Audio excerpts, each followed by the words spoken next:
Home of the Brave, page 239. Zoo.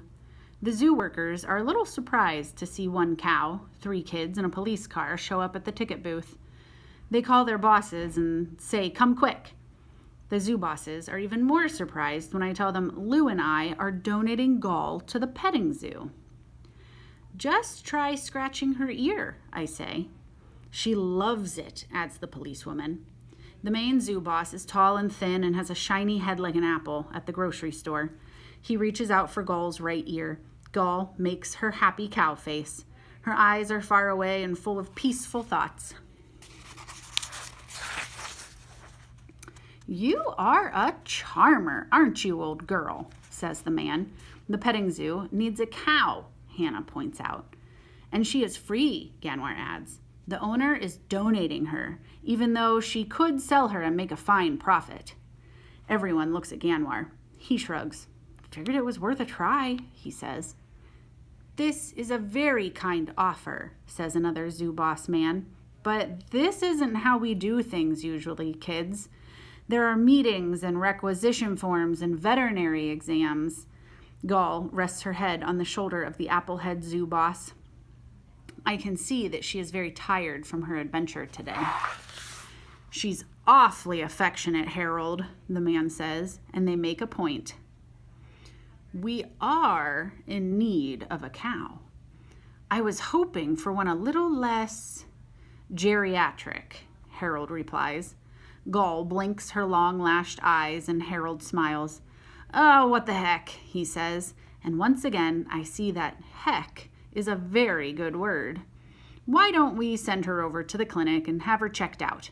If she's clean and in decent health, well, she does kind of grow on you." Ganwar leans close to me. "You amaze me, cousin."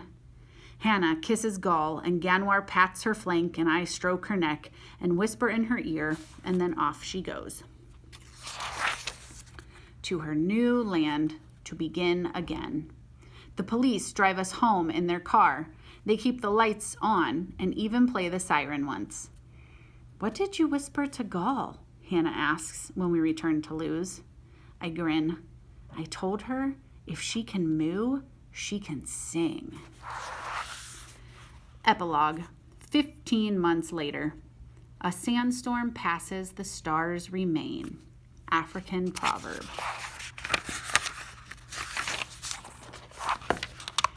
Homecoming.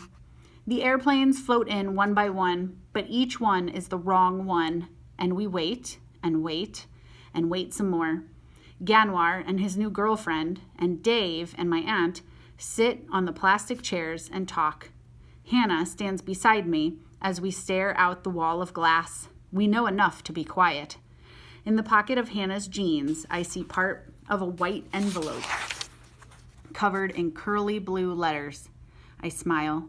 Hannah carries it with her everywhere. I know how that is. It's fall, and the trees are wearing red and orange coats to fight the icy nights. I think about the trees, the flowers, the brown grass in the fields. They can all be patient, certain that spring will return. They don't have to hope. They can be sure. Hope is a thing made only for people, a scrap to hold onto in darkness and in light. But hope is hard work. When I was a child, I hoped to fly. That was a silly, easy wish.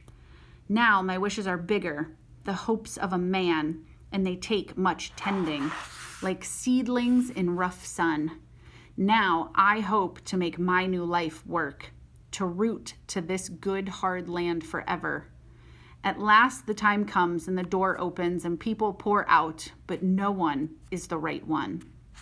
The sun streams through the glass window, red and gold with the day's last sighs. So bright I have to shade my eyes.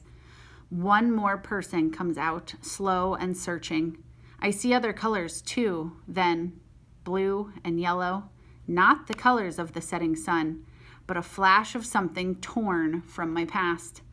A voice comes, a voice like laughing water on my thirsty heart. "My son!" And Mama embraces me. like we're saying goodbye instead of hello, and around her neck is a scarf made of the softest fabric of blue and yellow. I can't find words. There are no words, but in my old language, not in my new one. We walk together like one person, her arm tight around my shoulders, and the air is wild and with talking and laughter and questions, so many questions, but I don't speak. We reach the silver escalator with its melting stairs. Mama freezes. People grumble and step around her.